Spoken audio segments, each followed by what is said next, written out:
Welcome back and happy journey ahead. We got something, a great explanations which would bring about thousands of years questions. Let us start with a prayer. The question will be revealed after the prayer.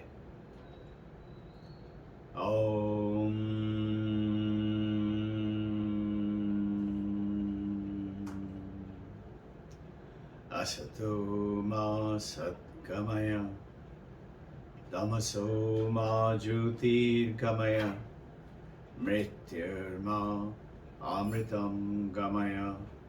Om Shanti Shanti Shanti. O Mother, take us from unreal to real. Take us from darkness of ignorance to the light of wisdom and knowledge. Take us from death to immortality. Om, peace, peace, peace. So today's topic is what we're going to talk is defining God. And I can assure you between today and Sunday, we're going to leave some questions for you today's sessions so that it's a short session to irk you, to spark your interest, and Sunday we shall continue to deal with it. But today we'll give you enough for you to start thinking about. You know, this definition of God has been a debate for centuries and for all religions and millennia. And does God really exist? And what is God? And who is God? Does God exist? What is God? Who is God? And if God does exist, then why can't I see God? And then, if God does exist, then why is there so much of suffering in this world? Now, taking on this question of why there is so much of suffering in the world, we will take it on next topic. Today we will talk about definition of God. Does God exist? What is God? Who is God? And why can't we experience God? Why can't we see God? And that is the punchline is because of our ignorance. We will take you on to straight away one of the ancient thousands of years ago Taittiriya Upanishad explains this, which no book, no religion has till today managed to and give us a definition of God. Taittiriya Upanishad, it is there, and it is there in called Brahmanada Valli. And Shankaracharya has gone ahead and explained about 1400 years ago in the first paragraph, Brahman Vedapanati Param. That is, Brahman is the name for God. Taittiriya Upanishad says, Brahma Vedapanati Param. Veda Apanati Param. The name of God is Brahman. Now, Brahman is actually this Apanati Param. What it means is knower of Brahman attains the highest. Anything that you can think of, that you want, non-material, material, is instantly yours the moment you come to know what is Brahman. Great, no? So you will say, let me go ahead and have some of this Brahman for myself. So whatever I want. Now, it is not like Aladdin's wonder lamp that you just rub it and it will come and materialize. A genie will come and give it. Now, the moment you know Brahman, everything becomes yours. And yours and my journey as spiritual being is to know this Brahman in this life alone. See, religion, dualistic religion, has got an advantage wherein Advaita religion, Vedanta, which is spirituality, religion, religious way of life, religious way of life. And in the spirituality, it goes ahead and tells you that which we are talking about, you can experience it right now. And the best part of it is not just definition. By the end of this Sunday, if you pay attention, totally concentrate. You see, in the schools with children, we used to squeeze up your eyes and really concentrate, really, and go right in the face. Concentrate, focus. You will. And the best part is, you will walk away by the end of this session, by Sunday, by knowing God, by experiencing God. And before this, it is just definition. After that, you will know God. That's the best promise that Taittiriya Upanishad is giving us. What is Brahman? Question is, by knowing Brahman, when you're saying whatever we could have wanted in our life, it becomes ours. And by knowing Brahman, question will come up. What do you mean by knowing Brahman? Right? And second question will come, how do you know Brahman?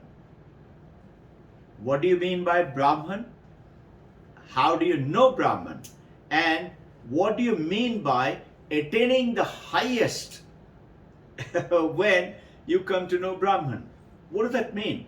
Attaining the highest. What does that highest possibly mean? Taittiriya Upanishad explains. I will read it out. Satyam Jnanam Anantam Brahman Yo Veda Nihitam Guhayam Parame Bhiyamam So Ashmati Sarvan Kaman Brahmane Visha Vipadichyati. Existence knowledge is Brahman.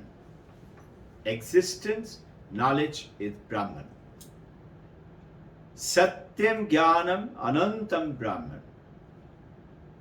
Existence,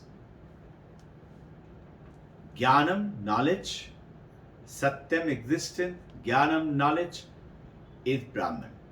Word Brahman literally means, it's the other name of Ishvara as per Upanishad. Another name of Ishvara, God, is Brahman. Brahman explains, you've heard about Mahavakya, Aham Brahmasmi, Main hi Brahma hu. We'll come to that understanding by the end of this session. And here it goes on to say, Brahman literally means which expands without limit.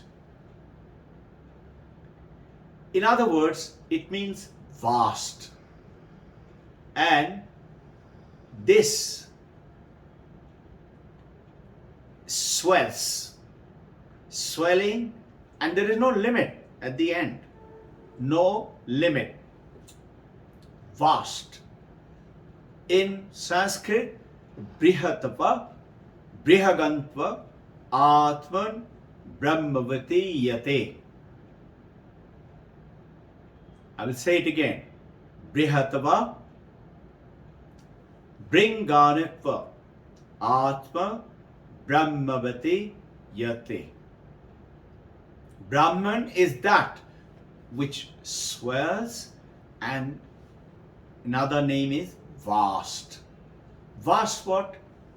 Vast sky, vast space, vast desert, vast ocean, vast country. No, it's just vast. The moment you say vast country, it has got a limit. But we are talking about no limit. The moment you put a name after vast, it comes a limit. So, what does this mean? In Vedanta, the moment you say no limit, you need to know before no limit, what is Vedanta meaning by limit, right? Now, as per Vedanta, there are three types of limit: Desha, space; Kala, time; and Vastu, object. Know this limits in space, we will talk about it. Desha, space, the limits in space. Kala, time, limits in time. Vastu, limits in object. Let's take first Desha, limits in space. In Sanskrit, Desha Paricheda. The moment you say limitations, Paricheda. Now, there are first kind of limitation in space, something which is located here and not there. The like, I'm existing here, you're existing there. I'm not there, I'm not here and there together. So there is a limit. Space is limiting. I cannot be in America and in India at the same time. So there is a space limit. But everything, if you look carefully, has a limit in space. Anything that you can think about. So limit in space, everything has a limit. Now Brahman, as per Taittiriya Upanishad, has no limit in space. What does that mean? It means Brahman can be there as well as here and everywhere at the same time. Same time, all the place, all the time, a Brahman is there. Which is what it means that when it has got no limit of Desha, Desha Paricheda, it does not apply to Brahman, it is everywhere. Next limit is limit of time. Kala Paricheda, limitations in time. In everything that we know in our life has a limit in time. This computer, this light, it has got a limitation in time. A great monk says our life is a dash between womb to tomb. Mother's womb, and then we are born, and then we exist, then we grow, and then jayate, asti, jayate, vardate, vipariknakshate, aparikshyate, and then nashyate, and then we die. Every object in this universe has a beginning and an end. Kala Paricheda, limitations of time. Anything in this universe that you see is got a limitations of time. So Krishna says that Jatasayahe Dhruvo Mritya. Krishna is telling in Bhagavad Gita that whatever is born will certainly die. Now, in tombs, it is written 1910 to 2000. That means 90 years of age, born 1910, died 2000. It is got, this is the dash, birth to death. So there is a limit. Now think, if there is no limit in time, what does that mean? It means that Brahman, which is not limited in time, there is no Kala Paricheda. That means Brahman is infinite, always present, beyond time, and it is called eternal, always present. There is no beginning, there is no end, there is no birth, there is no death. There is no time about which we can say before this Brahman existed and after this Brahman did not exist, because there is no birth and time as per Upanishads. Now comes the third limitation, limitations in object. What does that mean? Vastu paricheda in Sanskrit. It means no object limitation means nothing in the universe is different from it. But when you have limitation, let's say this clock is not a computer. And this clock is only limited to being a clock. This computer is being. Look at, I am limited to this body and this particular vastu, object. Anything in this universe, if you look at it, it is limited to being that object. It cannot be the other object at the same time. This glass is an object. It cannot be the clock. Now,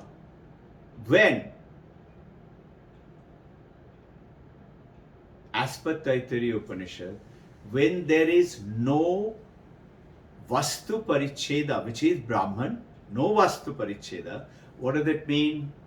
It means there is no second thing apart from Brahman. What does that mean?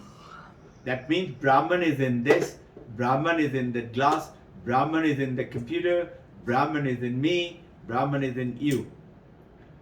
Now it sounds very good for definition, but you are saying Brahman is, that means non-dual, Advaitam. It's present in everything, Advaitam. Dual, in dualistic religion, you say God is powerful, God is up there, and we are here. We are weak, we are small, we've got sufferings, but God can do anything and God is infinitely powerful.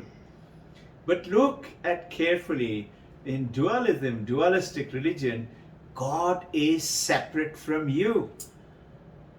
God is there, God is great, God is blessing, but God is separate from you. God is not you. Can I meet God? When you die, when you go to heaven. There was a beautiful signboard I'd seen in Calcutta. It says, God defined is no God at all. It's totally shattering the Taittiriya Upanishad. Somebody gave this billboard. God defined is no God at all. Meaning, you cannot define God. Not true. So, now, non-dual in Advaita. Think now for a second. The moment you have defined, now you are saying infinite. And you are saying real. God is real and God is infinite. Now there is a clash. And this is the clash which we are going to sort it out through logic. And I would like you to think about it and ask question. What is that? The moment you say real, let's face the fact. I'm real. You are real. We are real right now. That means God should be here in me. And if it is in me, but I am not eternal. I am not permanent. You are not permanent. This God is everywhere. Anantam, Advaitam, Sarvavyapi. If God is that, then God is in this. It is real in the clock. But clock is limited in my hand. The beauty about Advaitam is, when you understand this, is you will see that you will experience this God.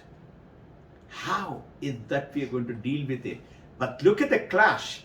If it is real, it exists. It is existing right now. This clock is existing. God should be here right now. Look at the trouble we have created. God is infinite, God is everywhere. So God is everywhere, infinite. In a dualistic religion, the Pandits escape. Why? Because they say, when you are a good boy, good girl, then only you will meet God, and when you go to heaven, after you die. I cannot come back after I die and challenge the Pandit. So, it stays vague. And it is based on belief. And read the book, believe in the book, read the Pandit, listen to the Pandit, believe in the Pandit. In the Advaita saying, if it is real and if it is infinite, infinite and real are clashing. If it is real, it is everything is finite. How can it be infinite? And it is eternal. Which is that eternal object that we see? We just defined in the description that it is beyond limit. And yet we are describing what is limit and what is experience. The moment you experience, it becomes real. And the moment it becomes real, it is limited. I hope it irks you, interests you, and take up that. It's beautiful. Look forward to seeing you on Sundays. Listen to this talk, and we shall, I assure you, Taittiriya Upanishad, thousands of years, our great masters have described, and you will experience that knowledge, that wisdom as your own. You will see and cannot walk away by saying, now I do not know.